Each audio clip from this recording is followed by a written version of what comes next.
Hey guys, how are we doing? Back on another video from Taku, and today we are checking out Deku Officially Sucks. Now this went out on the 1st of April, and I feel like Nux has uploaded this on that date on purpose for it to seem like it's going to be an April Fool's video. But I don't think it's going to be. I think he's going to have some serious hard-hitting stuff to talk about. I mean, even if he doesn't, it'll be entertaining.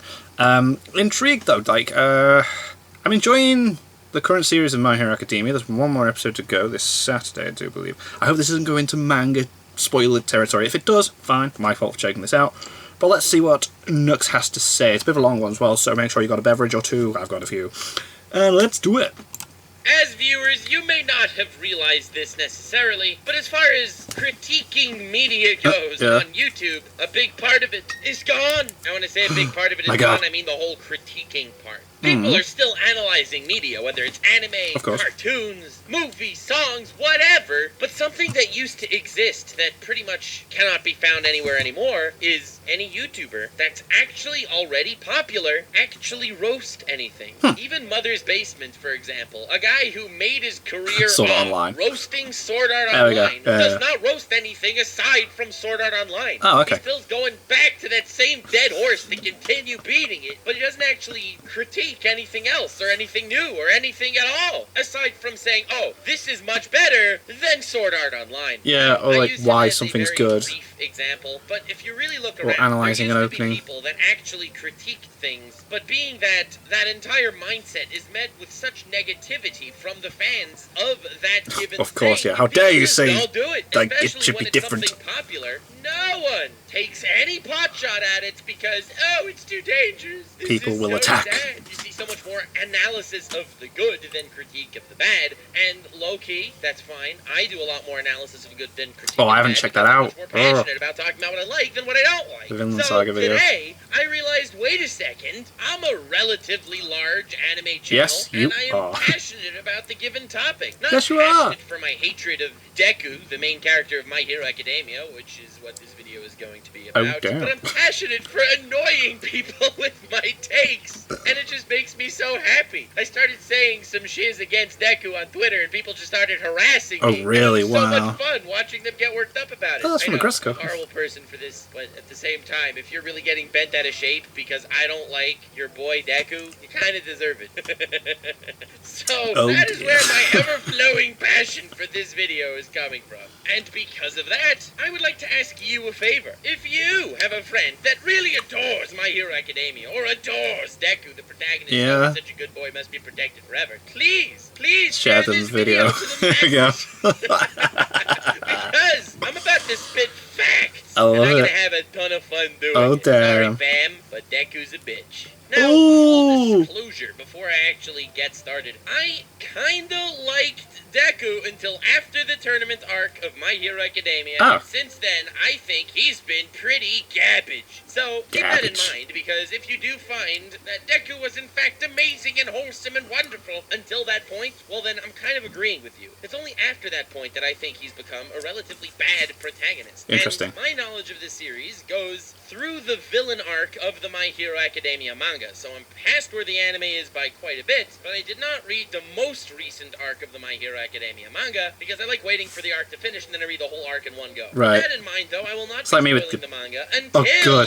I tell you I'm about to be spoiling the manga, because Deku only gets worse over time. Oh, damn. So I will be comparing Deku to other shows. I do it with the anime, though. I've literally waited. I didn't realize this was the last episode. You can't compare him to other shonen protagonists. It's a totally different piece of media, because I already get that complaint whenever I do comparisons. Of course you can. But comparisons are a valid way of bringing out points in themselves, so I will do that. This is my hit piece on Deku. This is why Deku sucks. This is why Deku, post-tournament arc, is my least favorite shonen protagonist from a popular manga series. Happy April Fool's Day! Oh my god, what crazy timing for this video! Normally, I make a video memeing on something and laughing at garbage when I'm not really serious. But today I'm fooling you, because today I'm actually serious, and today I'm destroying... There we go. I was right. I thought I was like, whoa. Oh boy, the comments are going to be amazing to read. I am so looking forward to it. Hell yeah. Please leave me your comments of fortitude and distress on why I'm either an amazing person or terrible person. Smash like on this video if you agree, and if you don't agree but you appreciate hearing other takes, also smash like on this video. If you're too close-minded to hear another opinion, well then, that dislike bar, it's all yours. We're gonna have to start from the beginning, because Deku, right off the bat, rubbed me the wrong way, even though I just said I liked him until post-tournament arc. Shh! Everything will become clear. When I first read the description of My Hero Academia, I was expecting Deku to be a more Batman-like character. I mean, there's a world where everyone has quirks, and Deku's the only one that doesn't have a quirk. Kinda sucks to be him, but he still wants to be a hero, so with intelligence and big brain. Oh, right, okay, I see what you mean. Like, yeah, because Batman doesn't have superpowers. Still become a hero. That's kind of where I thought the series was going before I actually started it. So when I started it and it turned out nah fam, he just inherited Superman's powers, I was slightly disappointed, but I was still intrigued nonetheless. This doesn't necessarily deduct points from the story, it was just slightly disappointing that was the direction the story was going to go based on the description. You didn't think it was going to be like that, right, okay. So this is obviously not necessarily disappointing on Deku's part, but I will not lie, a lot of my interest going into this show was seeing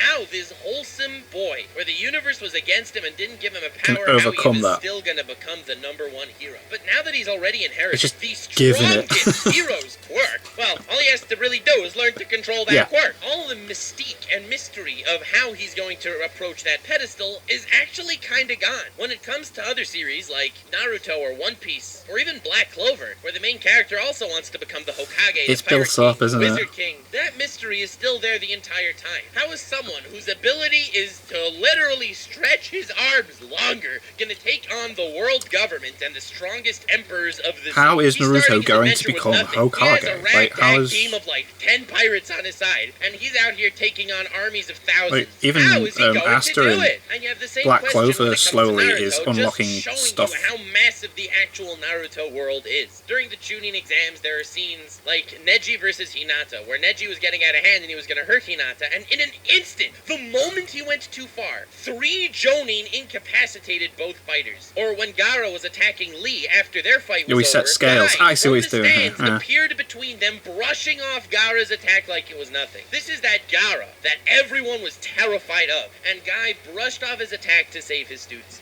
The massive distance between a Jonin ninja, which is not even the top tier of the verse, and the Genin we are following right now was massive. Massive! Yeah. How will our protagonist get there? Or even someone like Asta with no power who managed to gain anti-magic, which is broken in its own way, but doesn't necessarily convey the feeling of, oh, this is going to be stronger than the current Wizard King. Well, yeah, because you see how what they can do, and it's like, oh my god, he's not even there, yeah.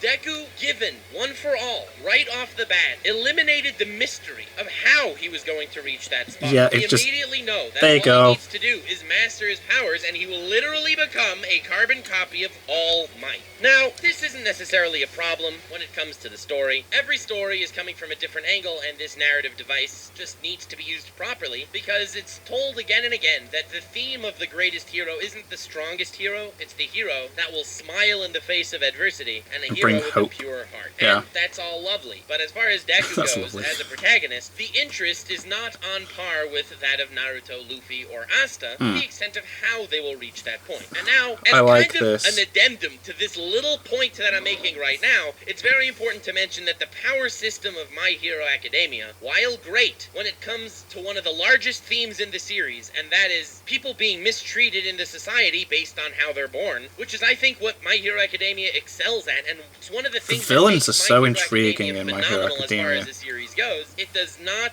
do justice to the trope of how far can the main character go. I love the fact that most of the villains in My Hero Academia are deformed in some way. Their quirks deformed them, and therefore society hated them, and therefore they ended up taking the villain path. Yeah, as a simple example do of that, what we can be accepted the for. number 10 pro hero, was selected to play the villain role because he looks like one. The license exam arc of My Hero Academia, which by the way was one of the worst arcs in the series, but they got Gang Orca because he was the hero that most looked like a villain. Why should his appearance convey the fact that he's a villain? Well, that's because there are big social problems in My Hero Academia. It's like the guy with the mind control and stuff. Like, but if you look at Deku, if this guy's given the he's always told he'd become a bad guy when he's older. He's like, why? That's almost expected. if you look at a world like Naruto, you got Lee, or Guy, people who don't use any ninjutsu whatsoever, but they could still, through their hard work and dedication, make it to the top tier of the verse. That just goes to show that while natural talent is obviously super important, hard work can close the gap greatly. In My Hero Academia, unfortunately, that is not the case. If you took a guy without a quirk, and he trained his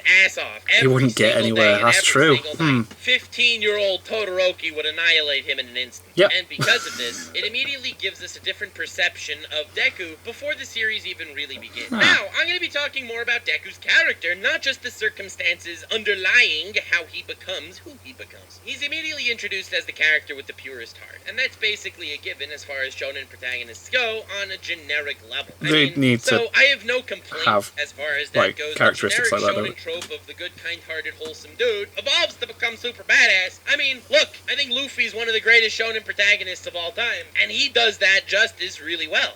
And on the flip side, Gon is also one of the greatest shonen protagonists of all time, but he's a borderline sociopath. Taking the kind-hearted route is great, and Deku just wanting to see people smile is amazing, and in fact, I'm working on a whole video praising My Hero Academia because of the whole theme of smiling. So definitely subscribe. Back to Deku. He's a bitch. Why did he get that one-for-all quirk? Oh, it was because Slime Monster was attacking Bakugo, who, by the way, was bullying him his entire life. But Deku doesn't ignore care. that. Deku ran to the Slime Monster to attack him. And Deku had absolutely no chance of winning, okay? Nope, Deku was about to die just like Bakugo. But then All Might was like, oh, he looks like a hero. Energy, save the day, hip hip hurrah. Deku was in fact useless after all. Oh no, the only reason why All Might came to save Bakugo was because of Deku. Oh, come on. That's basically saying All Might is a psycho and he would have had no problem watching Bakugo die. Yeah, he would have just left it. Right, okay, interesting. And then All Might, who had the really important task of selecting someone from the next generation to give one for all to, he was on his way to give it to Mirio, who low-key, I know there was an entire arc showing about why Deku was actually worthy, but that's horse scheisse. Mirio would have been far superior to one for all. Imagine one for all and his permeation ability. God. Oh my god. But no, because young Midoriya sacrificed himself, where he was definitely going to die. That means he was actually perfect to receive one for all. Terrible thought process on All Might's part, but even worse is how the story is trying to paint this in Deku's praise, okay? And this is a theme that you see again and again with Deku, trying to show how he is so wholesome, so selfless, he'll do these actions for others. But now, let me give you a lesson in the art of selflessness for a second. There are two key components. Component one, in order to be selfless, what you're doing has to actually have a chance of succeeding. Damn it, running at fly monster is more suicidal than it is selfless. Even if the chances are slim, at least that can have a selfless nature. But a 0% chance? What, his whole massive plan was to throw a backpack at him? Let me tell you a selfless action from another shonen protagonist. And I just mentioned this one because we do a One Piece podcast every week where we're covering every arc of One Piece in order with Anime Uproar, who's reading them as we go. Link in the description to the I will be checking that out soon. Virgin podcast. We just covered the Drum Island arc. And in the Drum Island arc, there is a certain scene that, honestly, I didn't remember all that well until rereading it, but Nami got sick, and Sanji was knocked out. And Luffy, this dude, sees a sheer cliff that he has to climb up. A 500-meter sheer climb in a blizzard with avalanches coming down in the blistering cold. Damn. And he's climbing it with his bare hands. He has Nami on his back, and he's carrying Sanji with his teeth. Damn. And he is climbing up this mountain for hours. 500 meters, by the way, is like 5 times taller than the biggest structure on planet Earth. It's a sheer climb. The weather was brutal, and there were many times as he's climbing up that he slips for a second and he slides down so many feet with his fingers erupting in blood as he tries to grab onto this cliff, and he just has the resolve to keep going. When he finally gets to the top, where the doctor is supposed to be, yes, it's the stupidest place for the doctor to be, yeah, why is the point. And the doctor's running to heal him because this man looks more dead than alive. He says, "Don't you dare heal me, heal my crewmates first." Really? That is selflessness. That had a chance of succeeding. He did succeed, and it was wonderful. So that is what I like to call interesting. Yes, Deku's approach. The second type not. of selflessness is something that doesn't directly put others in harm's way, and Deku fails that as well. That's the case with the slime monster, but one of the biggest, most wonderful selfless things that Deku did was trying to save Bakugo. Oh my god, yeah, everyone could have been proper screwed in that situation. all the heroes were trying to work on a way to save them, they directly told Deku, please don't do anything, you're a student and you kind of suck. And Deku was like, okay! And do Deku it anyway. goes to his class and is like, fam, let's do this! So, while I understand that it was selfless in a way, it was also stupid in another way. And yes. if it's not Everyone could have got hurt. that all the pro heroes showed up at that given point, Deku and his entire group of friends that came with him would have died right then and there. Oh, but it all worked out because the heroes did come, and Deku ended up actually saving the day. Yeah, but they didn't know that. Convenience and being an intellectually honest character are two completely that different things. Yeah. And while I respect it from a narrative standpoint, Deku's still a bitch, and he's a terrible example of a selfless protagonist. If you were to ask me the high point in Deku's career, it's when he fought Todoroki during the tournament arc. He's trying his hardest to become a hero. His dream, his life is contingent on becoming this hero. So in this tournament arc, where there's no massive ramifications when it comes to beating your opponent, and he's fighting Todoroki, he lets Todoroki win. Well, not really, but he doesn't go full force. He could have beat him unless Todoroki like, Todoroki, use your quirk, it's yours. Todoroki from the massive depression shell that he was locked in. Deku versus Todoroki is one of the high points of My Hero Academia for me, and it's the real reason why I say Deku only becomes absolute garbage after the tournament arc of My Hero Academia. What is Deku's narrative? Deku's narrative is this guy who's pushing forward, and he's so selfless, and he wants to see other people smile. He's willing to accept the self-sacrifice and burden of saving everyone, carrying everyone on his back with a smile. So that's why I really like this fight. In this fight, in order for Deku to reach that level of hero he wants to become, he has to really try to win. But by winning and beating Todoroki only using his ice powers, the ideal of actually saving every person, he's not really saving him. In order to be the hero, i.e. save Todoroki from the shadow that's enrapturing his heart right now, he has to forego becoming a hero, i.e. he has to lose this match. So the reason why I appreciate this fight so much is because this is that number one thematically relevant goal he has to overcome. This is him acting as a hero by sacrificing becoming a hero. That's why this scene is so perfect. That's why I love Deku versus Todoroki. But that's honestly where Deku's character development ends. That is where we draw a line and we see no more growth on Deku's part past that. There was no moral dilemma on what he should do, or he actually made the right call. The guy kept training, and that's all lovely, and a lot of people on Twitter have been attacking me being like, yeah, but you're forgetting about Deku versus Muscular when he risked his... Bro, he broke his arm. Oh, this is so sad. Oh my god. Ichigo took on the entire Soul Society to save Rukia, and then took on the entire army of Aizen to save Orihime. Deku needs to break his arm to punch in order to become a hero, which also gives him tons of wealth and fame and all that stuff. Woo! Which is obviously not why he's doing it, but side point, Ichigo doesn't get any clout for doing what he's doing, which just inherently makes the act so much more selfless. Unless saving them is the clout. Unless Ichigo was a simp all along. My god. Later. And as far as Deku being a pretty dope fighter, one thing that always bothered me is the power scaling in the world. Now, I am not one that has been known to appreciate power scaling to such a high degree. For me, honestly, the fights in Fairy Tail, while the power scaling makes no sense most of the time, I still find them enjoyable because there is a lot of art behind them. When it comes to Deku, though, every single fight, the power scaling is garbage. If this man can flick and take down glaciers due to the air pressure of his finger hitting the air in front of him alone, him punching anyone should turn them into a pile they should be of mush. splatter. But still, this man managed to beat the crap out of Stain, and he's still standing. Makes no sense. Yeah, you're right. You are right. That's not. To a point that with every single aspect make it up as you go along. I cannot take this wide-eyed ideal. That's hilarious. What a comparison. His heart's in the right place, but his head's not, and yet the series is still bending over backwards, going through hoops, making things work out for him in the end. If you want to compare Mirio versus Overhaul to Deku versus Overhaul, the obvious first thought is, well, Deku versus Overhaul was way better. First of all, it was longer. Second of all, the animation was better. Third of all, the climax of the fight was just amazing. And if you think that way, you kind of missed the point of Mirio's entire character. Mirio's existence is a slap in the face of what Deku should really be in My Hero Academia. Just for a moment, try and compare the two before I explain the difference between their fights with Overhaul. Deku and Mirio both wanted to be the number one hero. They both had the same dream and the same aspiration, and here was the difference. Deku had no quirk and therefore had no feasible way of actually getting to that point, while Mirio had a quirk that, at the point of his control over his quirk, he was useless. He really had to work really hard to make it work. Okay.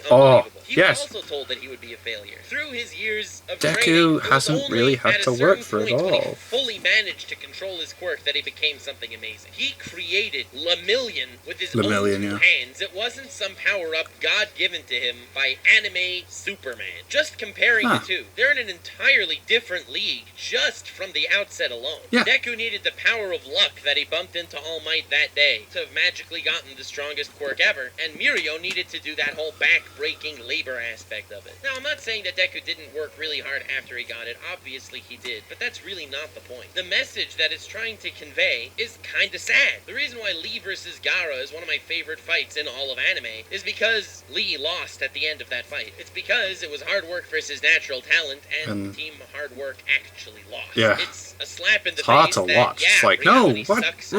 And you gotta make the most of the reality that you have. That's such an important lesson, and it's so not what Deku is trying to teach us by his character. Deku's coming into the story with such naive idealism, it's painful to watch. He's hitting you with that famous speech of, even though you're born with nothing, through hard work and the power of wholesomeness alone, you will reach the greatest of heights. And you know what My Hero Academia tells you? Nope, that's not true. You just need to be lucky enough to bump into anorexic Superman and him to be in a giving enough mood to give you his powers because you made a terrible decision to attack a new age hentai monster which would have absolutely killed you. Great answer, My Hero Academia. Great protagonist that you're trying to slap us with. If you compare it to Asta for a moment, because Asta's also someone who had Could we say that Lemillion is the Rock Lee of Naruto? Really badass sword that nullifies magic. In a way, you could say that this complaint that I'm having about Deku is the same against Asta. So why am I making this whole hit piece on Deku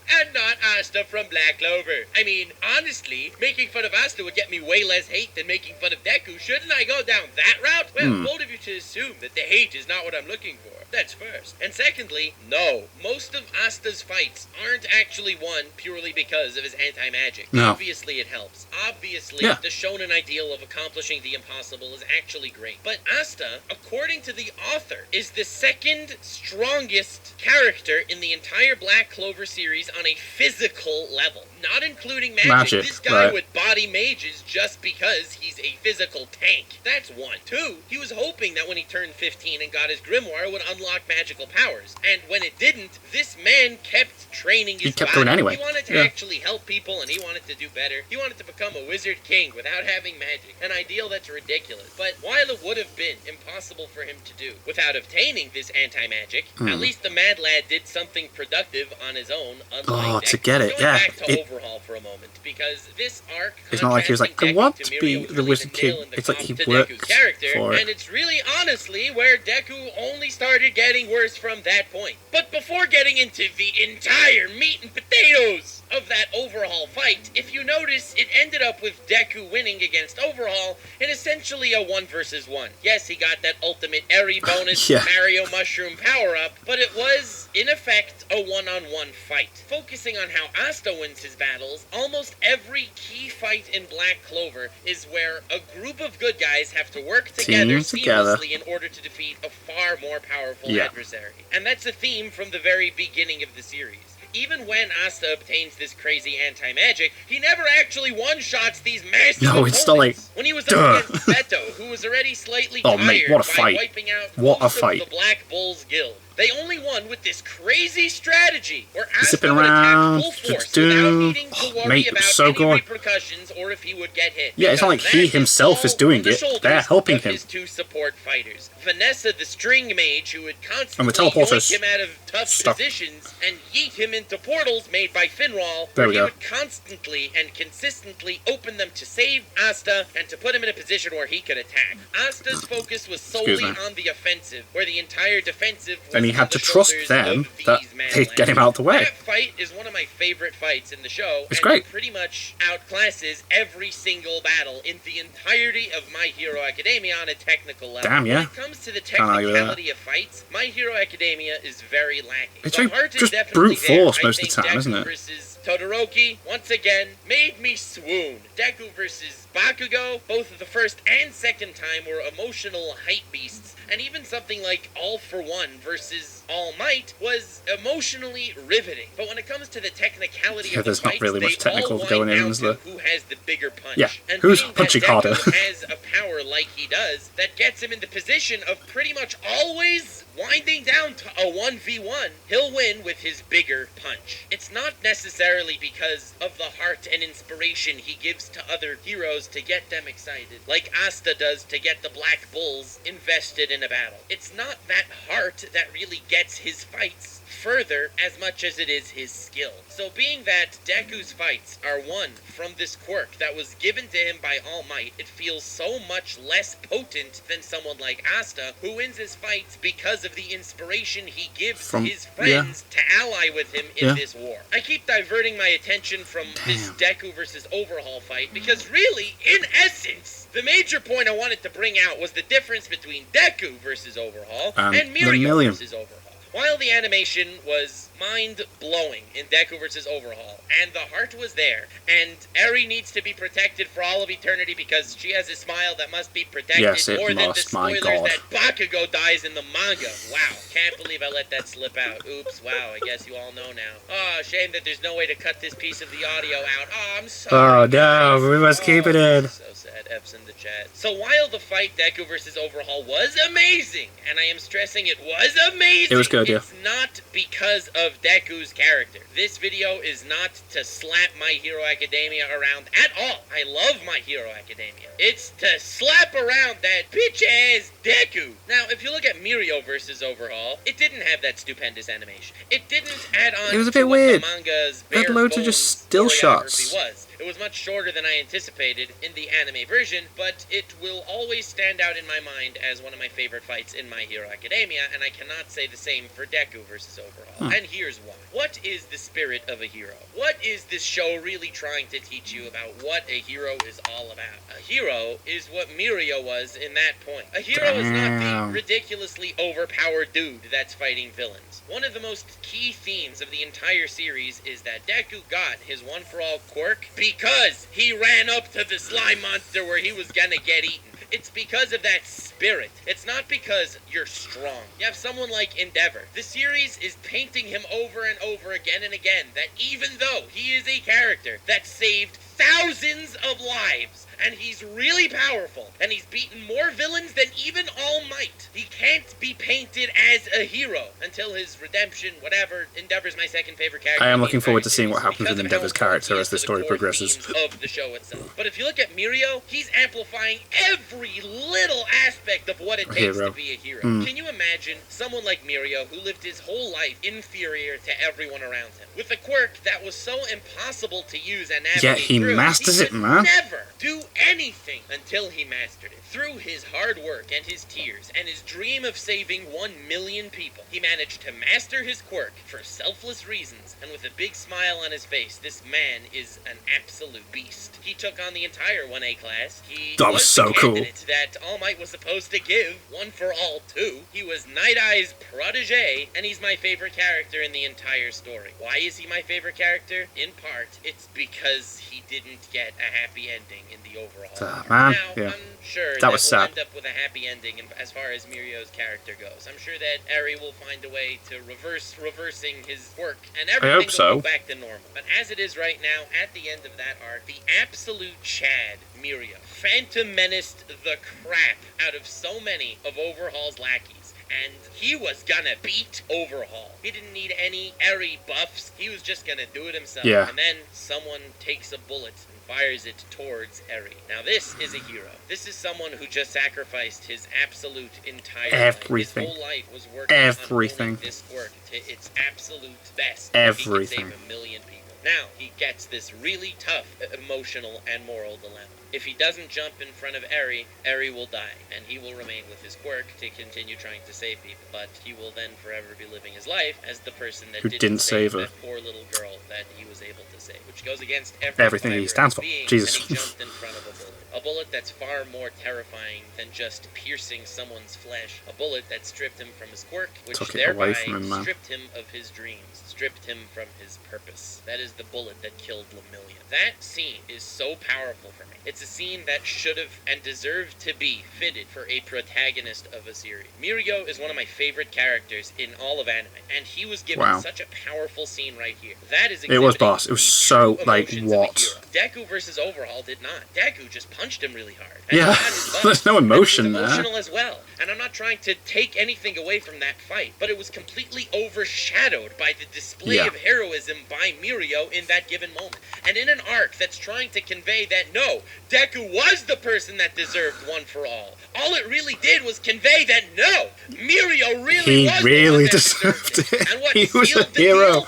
after the entire arc was over, after Deku looks at Mirio and feels terrible about himself, that this man just lost his title of hero. Yeah, but he hasn't broke down about it. Being, and he's crying in front of Mirio. Mirio is smiling at him. Mirio asks him, why is he crying? Mirio doesn't regret a single step he's taken in his path of a hero. He didn't save 1 million people, but he did his absolute best. He saved Eri, that little girl that would have been killed if not for him. That is a hero. Yeah. Smiling after losing everything that made him who he That's was strong, is what man. made Mirio one of the greatest anime characters of all time. He's completely out of Deku's league as far as a main character figure should be. And I'm only honestly scratching the surface as to why I really love Mirio. So maybe I'll make an entire video on him at one point, but if I don't, you'll still have this part. Hell yeah. Deku versus Overhaul was an empty shell of the fight Overhaul had with Mirio. And that leads me into another extremely important 2 points as far as Deku's character goes. Deku versus the villains. In every coming-of-age shonen-esque story, one of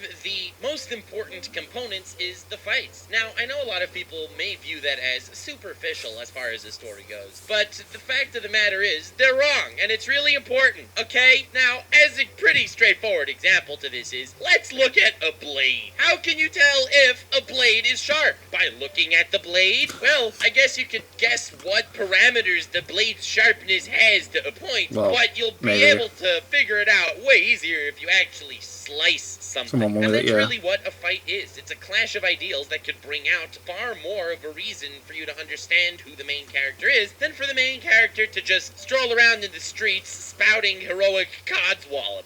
Yes, I also want to save 1 million people, I say from my butthole, strolling down the street. But it's really when it comes to the test that you really know how the individual feels, how fake they are, and on the contrary, if what they're saying is actually what they're thinking and feeling and what they're going to do. In order for this to actually exist, there needs to be this clash of ideals to promote what we're talking about here. And I have to say, Deku sucks at that too. Yeah. I'm really digging myself a grave with this video. Well, I don't even care. Keep going. And I feel like this point can be stressed again, way better, when contrasting it to other characters. Remember that knife example I gave? Yeah, that applies to this too. I'm going to be going through them relatively quickly for the sake of proving my point. This is not an entire video comparing the fights in one show to the fights of another, because the fights in My Hero Academia are great, again, from a societal level and from an emotional level to some degree, but not from a character level developing the character, in this case, Deku. Looking at something like One Piece. There was this massive Marineford War, where all the world powers kind of got together into this huge squabble, and a lot of people died, which kind of sucks for those lot of people. Now, if you look at the major powers in this war, and the major antagonists, because antagonists are awesome, they were essentially the Marines, banding behind Akainu, and the pirates, banding behind Blackbeard. Now, obviously, there was Whitebeard too, and they are also pirates, but I'm saying as far as antagonists go, Whitebeard was more on the protagonist side of things. Looking at the antagonists, there was, for the sake of simplicity, Akainu and Blackbeard in this one given arc. Now, in order to understand Luffy's ideals, we have to contrast them with these two characters. Akainu is a character who believes in justice. He believes in justice to such a high and ridiculous degree. He is the incarnation of authoritarianism. He is someone that believes everything should be under his massive fist. He believes in a dictatorship, essentially, where the world government decides what justice is, and everything follows. It's a prison. It is a massive prison where people cannot live their dreams, people cannot follow their hearts, and people are forced to live under the cruel authoritarian justice of the Molten Fist Akainu. Now, I am stressing this more than it is, because I can phrase what Akainu's doing in a much better way. He doesn't want pirates going around pillaging villages and raping women and whatever. Doesn't sound nice. Doesn't sound nice at all. It's a world with a lot of toil and a lot of strife. So maintaining this really, really, really powerful authoritarianism government, I feel like that's the only way in order to maintain peace, right? That's a kind of authoritarianism. Right, that's the way he sees it. And let's flash with Blackbeard also for a moment, because Blackbeard is the entire opposite. Blackbeard believes in the essential human right of freedom. People should follow it. So we got people should conflicting following their hearts. People beliefs should have the right here. to do what they want to do, not to live in some cage bound by a higher power. He believes in absolute freedom, not authoritarianism. But once there's absolute freedom, once anyone can do whatever they want, all of a sudden, bad people can do what they want, and bad people very often want bad things. That's right. Essentially, Blackbeard's mindset conflicting, is the mindset of anarchy. very conflicting. He wants to throw the world into anarchy. A world where it's survival of the fittest, where the strong... Yeah, you don't really get much of this in My Hero Academia, where it's like being that Luffy's clashing with each of them, you get to really get an idea of who Luffy is. Right. Luffy agrees in the fundamental idea that people need to be free and not in a cage, kind of like Blackbeard. But at the same time, you can't have bad people gallivanting around doing whatever they want. Oppressing people, that they have to be caged. Kind of like Akainu. Luffy's finding that middle of the road. Luffy's really paving his own path in this massive world, where he's taking the best of anarchy and the best of authoritarianism and creating his whole new ideal of freedom that he's trying to give to the rest of this universe that he inhabits. That's what makes Luffy amazing. It's because we get to see how he clashes with these other characters. Deku does not have something like that. He has this abstract idea of justice and smiling and being there's a no pillar mad of like hope. philosophical beliefs being it like doesn't ring attacked. as powerfully. And I don't even need to go that far. It's not just that it doesn't ring as powerfully, it doesn't stand out in the show he's in at all. Why is he the protagonist? The protagonist is someone that we should look up to above the other characters, at least to some degree. It should be his story of how he grows from Lilliput to absolute mad lad. I don't want to watch the average character in the show go from a slightly less average character to a slightly more average character. That's not a tale that I want to witness. But you see again and again that there are so many characters in this show that have the same ideals he has. He has no ideals that stand out from All Might. Clashing. There is nothing that makes his idealistic approach to the universe any different than his masters. Mirio was able to exhibit it to a higher level, being that he had this great contrast, being that he had this adversity thrown at him in regards to taking that bullet from Harry. But Deku, honestly, he doesn't exhibit any more of that heroic ideal than someone like Kirishima from his own class. But again, I'll throw some other characters at you to try to get that point across. Okay, here we go. Let's look at Naruto. Alright, so honestly, Naruto's climax in the show, I said it before and I'll say it again, it was Naruto versus Pain, and that fight was everything you could want. Two completely conflicting beliefs.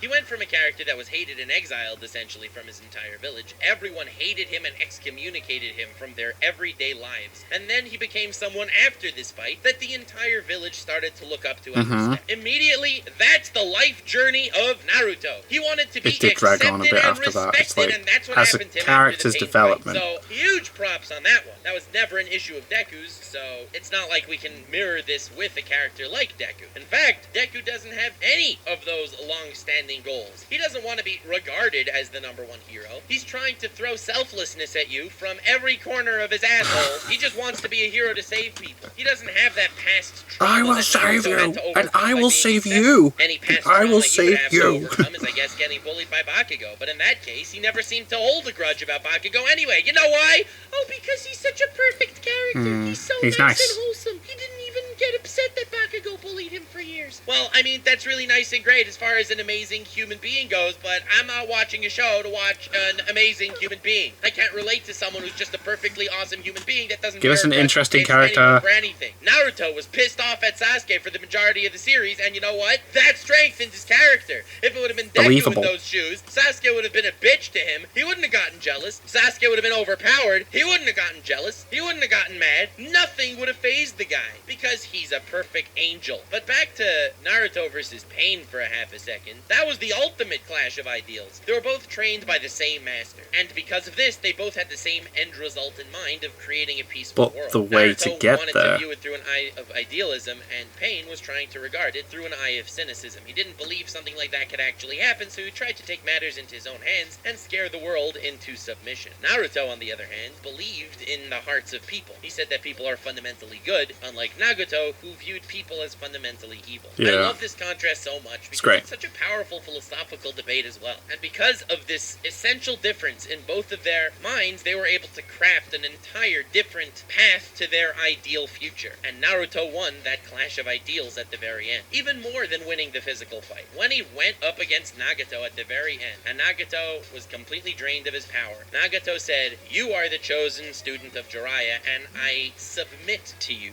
I give up. Your ideals won. Not your fist. Not your fist. You didn't punch me harder than I punched you in submission." Great, because it's not just on the physical level of who could punch harder, but it's so much more that goes into a truly great fight between a protagonist and an antagonist. And this fight really did it. Would I have ever noticed that there were two major themes in the show? Are human beings fundamentally good or fundamentally evil? Not at all. But it's because of this Naruto versus Pain fight that we see it. Said the only way to find peace is for me to oppress people in order for them to be too scared to do anything, because otherwise the fundamentally evil core of human beings will rear its ugly head. And Naruto said no. That's an amazing clash. That's an amazing battle. And I'll even do something a little more recent for you. I understand you want to say Naruto versus Pain is a massive climax of a grand saga, so you don't want to include it. And mad respect to you. Fine, fair enough. We didn't get to see Deku versus Shigaraki yet, although I don't want to get into Shigaraki right now. And while I do love him as a character, I don't love him as a massive antagonistic force in the series. He's basically the embodiment of chaos. To let you know in a nutshell, so I'm not just farting out baseless opinions, I love Shigaraki as a character. I see his backstory, I see what he became, and I love all of that. And I love that the entire My Hero Academia story is essentially taking the good and bad of society and clashing them against each other. That's something I love about the show. And that's something I really like about Shigaraki, is he is the embodiment of the chaos of society. He's a broken member that was produced by the society that they inhabited, and that makes him a good character. But as far as an antagonistic force, it's not like there's any ideals behind his actions to clash against the ideals of the main character. Right. Something that we're really trying it's to just, say, I'm a bad guy, you're a good guy. Let's go. This good ideal and good heart and wide smile that people can be rest assured that he exists. But that isn't a contrast to someone like Shigaraki. Shigaraki's an amazing villain because he takes the form of the ugly part of society. That's not a contrast with Deku's ideals. So cool. So as far as the character goes, love him. As far as a component to My Hero Academia society, love him. As far as an antagonistic force, which, remember, the most important aspect to an antagonist very often is to show us the true nature of the protagonist. That is not present. And that's not a flaw in Shigaraki per se, as much as it's a flaw in Deku. As the protagonist, he has to be shaped by his antagonist, and he's not. But as far as a more recent anime, so I don't need to talk about the Marineford War, which is like 500 episodes in a series, or Naruto versus Pain, which is like 500 episodes in a series. Demon Slayer, Kimetsu no Yaiba, an anime that here we go. Was, in my personal opinion, overhyped. I liked it, but not as much as many other people seem to. In fact, I prefer My Hero Academia to Demon Slayer. So we'll just kind of put that out there. Let you guys do what you want with that information. But I'm not here to suck off My Hero Academia. In fact, I'm here to destroy Deku. Poop on it. Welcome to the world of Demon Slayer, a world with humans and demons. Demons are regarded as rather unapologetic individuals that, well, they try to kill, because they try to kill humans, so we try to kill demons. Kind of makes sense. I get all of that. So in this world, neither the demons nor the humans can actually understand the other side of the coin. The humans hate demons with a passion, and the demons view humans as a food source, and hate the demon slayers with a passion, because, well, they're trying to kill them. So being that that's the actual backbone of the Demon Slayer verse, welcome, Tanjiro. Welcome, the protagonist. A character that does not live that generic ideal of kill demons. He tries to kill these demons because they're eating humans, but he tries to understand them. He tries to kill them when he doesn't step on that guy's paper and stuff. He tries to feel their emotions and feel bad for them. He tries to live their ambitions and ideals out as well. He feels terrible for what they have become. He hates that he has to kill demons. Yeah, it's not like he enjoys it. He tries to appease every single demon he kills as they die. He does his absolute best in that regard, and he has a compassion towards these demons that no one else had. And it's not just because he's a moral Jesus that was born upon the world like Deku. Everyone praised Deku for his absolute superior superior morality, let's praise this kid forever. No, that was really not where he was coming from at all. I would argue that's the opposite of where he was coming from. Yeah. He was also someone who always hated demons. It's only when his sister became a demon, and he loved his sister and tried his hardest to keep his sister safe, that he realized, wait a second, demons aren't inherently evil. Nezuko isn't trying to eat him at every given point in time, and that's when he really begins to grow emotions towards these demons. Yeah, I suppose that would change you, wouldn't it? For them. They're all tragic human beings that were turned into these creatures by even more vile creatures. It's because of the situation he's in and all his character growth put together that made him who he is. Now, Tanjiro is not my favorite character in Demon Slayer. He's not my favorite shonen protagonist of all time. But it's because he's clashing with these demons and showing them this compassion at the very end of their lives it's a lot that you can more really interesting. see who he is. He really gets honed as a character because of the battles he fights. It's something that lets him stand out from every other Demon Slayer on the planet and really give you, the viewer, a much, much deeper glance into what's really going on in the psyche of these humans and demons, and how everyone is viewing it slightly screwed up, whether on one side or the other. And speaking of Deku versus villains, and this is going to be a short point, but it's extremely important, Deku always wins. Every single anime has a story about a main character growing up. When's Deku lost against a villain? It never happens that the main character always wins his fight, right? And it's not even with strategies. He wins because he just remembers punch his friends. harder. He's like, holy I'll just crap, add more percentage to the number. I'll punch with 4,000,000% of my actual strength, and voila, the bad guy's defeated. I'll shout out a louder number. In the story. I'm choosing my words carefully, because he technically lost to Todoroki, even though it didn't really make sense that he did, and he technically lost to Bakugo, even though it didn't really make sense that he did, but whenever it actually mattered, he did not lose. He didn't lose a single vital fight in the entire story. Not that he was stronger than every opponent, no, he was weaker, and the story helped tell us he has a long way to go. But with the power of friendship, you heard right, Deku is a bigger abuser of this power than freaking Fairy Tail. Damn. He's muscular and he beats Overhaul. And oh, don't say that. There was actually, in fact, damage he took from those fights. Lasting damage. He had to learn an entirely new set of needed to have to kick. using his feet. Mind-blown character growth right there. Man, when I think of amazing power-ups from protagonists, nothing hits me harder than learning to kick. So that brings us back to Deku, guy who doesn't Yes, so true. his character through his fights. My God, what will we do now? I will kick them hard. On a Okay. physical level, on a technical level, and on a character development. Oh my As God. I mentioned, it manages to pull the emotional highs out of you, and that it does. And I like that aspect of My Hero Academia a lot. Deku versus Bakugo, both of them were really good, but it's not like it actually developed Deku's character. No, in my eyes. didn't It's grow not like from it. actually made me understand something about Deku that I never realized before. It doesn't make me like Deku at all. In fact, I don't like Deku. I think that the best fight in My Hero Academia Todoroki. is Deku versus Todoroki for this reason. That's a fight that actually cemented Deku's character. Obviously, him sacrificing his success in the tournament to save Todoroki isn't nearly on the same level as Mirio sacrificing himself to take that bullet for Eri. No, that was but incredible. At least it's in the same wavelength. That's why when someone asks me if I like Deku, I say I like Deku until season 2, and then after that point, I kind of don't like him. His Post-tournament arc, character Deku falls had off. zero development. Deku had zero growth in his ideals. All Deku had was the voice in the back of his head second-guessing himself for the entirety of the My Hero Academia narrative. Am I really deserving of one for all? Probably not. I don't know what to do. I'm questioning myself all the time. Amazing strategies to use against villains that never actually work because the fight always ends up in one punch anyway. I don't really know about this, guys. And he always finds reassurance from other people. He never actually has the wherewithal to find that in himself. And when he does defeat a villain and he's like, you know what, I am deserving. Okay, you beat a villain. Wonderful. If someone else would have gotten one for all, maybe he would have been more deserving. Might have beat him as well. The Deku became is something that infuriates me, and therefore I decided to make this video. And this video has released so much of my pent-up stress because not only am I able to get my thoughts on the matter out, but I'm able to piss off an entire fandom, which is one of my favorite. Apparently, My Hero Academia fans just are just doing that. It's basically they hate my hobby at this people point. And I don't pooping want on to the make show. an entire section of this video dispelling. But don't they also future complain a lot about the criticisms actual of my arguments, manga because itself? Honestly, I don't care. These are my arguments, and that's why these are my thoughts for Deku. This isn't a video why you should hate Deku. It's a video why I do. And also, Which is if fair you're enough. smart, you would hate him too.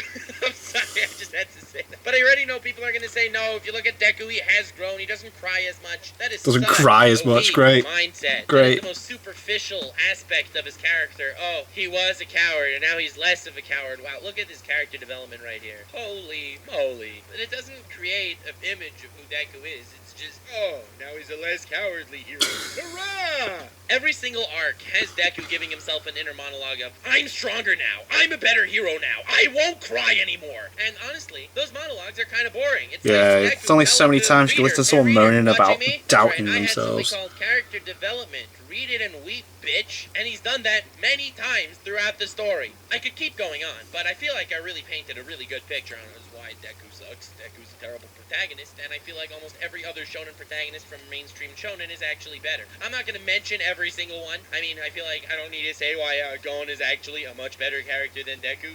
Yes, don't think he that way, grows in character. Or you have more brain cells that you're rubbing together to try and produce some electricity. Hunter's so good, I haven't seen him watch it. Taste. Personal taste is completely justified. If you like Deku, power to you. I'm happy. You get to enjoy a show. Huge flex. I, on the other hand, am going to be doing the bigger flex. I'm going to be a masochist while reading the comments of this video because I am looking forward to them. I am spitting straight facts, love it or hate it, and I'm doing the best of all of these things, annoying the crap out of an entire fandom. So, if you also like to laugh at toxicity, do me a favor, yeet this video to your friends, give this boy a share, send this to, like, My Hero Academia fans especially, or people that like hating on My Hero Academia, that works too. But anyway, while I talked a lot in this video about what I like about My Hero Academia, I'm hopeful that you enjoyed this earnest take on why Deku I did like that. That was a really good look at like why Deku does actually suck as a main character. So many paragraphs in my script that I cut out because I just don't want to talk about him more. I don't like this character, and I'm not afraid to say that like some other people seem to be afraid of dissing popular shows. I like memeing a lot. Memeing is wonderful. And while I do consider this video a massive flex on the My Hero Academia community, that doesn't say a bad word toward this lovely angel, and I am meming to some degree in regard to how far I took this rant. A lot of you have been asking me for anime analysis, and well, I think most of you had in mind how I would analyze why some characters are awesome, so I took this chance to analyze why other characters are awesome and why Deku sucks. That's brilliant. So I made everyone happy. Hurrah! Huzzah! That's brilliant. Here's why all these other characters are great, because this character is not. Trolling and roasting content. I do everything here, as long as I kind of want to do it, and I kind of wanted to roast Deku. So, hell yeah! Hell yeah! Feel the passion in this video, because the passion was there. Absolutely. Smash likes to counter the inadvertently aggravated army of dislikes that this video will probably have. And all in all, I think this was a fun time. Kind of feel a little bit bad, though, that as far as the really, really long anime analyses that I've made over my time, I made like an hour-long video on Fairy Tail. I made like a 45-minute video on Saitama, one of my favorite protagonists of all time. And here we go. As far as the kings of Nuxtaku's anime analyses, as far as length goes, a video on Deku. Kind of sad, hate to see it, but also love to see it. Oh my god, what's wrong with me? Amazing. I enjoy this thing. Why am I such a masochist sometimes? We love it. At the same time, huge leg. Warning you in advance, the Zoro video that I promised all that time ago will probably be longer, and I will make it when Zoro has a huge flex in the manga. That's the rules! Oh boy. Y'all not ready for No One Understands Zoro. It's crazy. It's like no one understands him or something. I never script my outros, so they're always a bit rambling, but I just wanted to tell you that I love and appreciate the fact that I think I have the only fandom online that I can absolutely roast something and get praised by roasting it, even by the people that actually like it. I mean, PewDiePie, the absolute mad lad himself, his most disliked video on his entire channel is was a video asking where he said he people didn't like to Marvel, dislike. okay? Oh, really? And this guy said the N-word, and he's done everything. And here I am, Damn. a channel that talks about anime relatively frequently, and here I am, crapping on the most popular anime's most popular character. Oh my god, I'm so proud of this community. I love all of you. This is awesome. Don't be afraid to be who you are, fam. It's way more fun that way. Have yourselves the most wonderful evening, and remember to stay weird, fam. That was a really good video. I like how he does. People would say it's unfair to compare from different shows, but he did a very good comparison with Asta. Pew! It's not like he never one-shots people with his abilities. It's not like I am the godlike force that cannot be stopped. It's like it's always like a tactical kind of like technical victory with other people helping and stuff, and you're rooting for him. Whereas I'm gonna punch you really hard now, and then I'm gonna punch you even harder, and then I'm gonna put a percentage on this punch. and then I'm going to kick you. That was good. Anyway, thank you guys very much for watching. What did you guys think of that? What did you guys think of this? Click like, subscribe if you haven't already, leave comments down below, and let me know what I should watch and discuss in future videos, and I'll see you guys next time.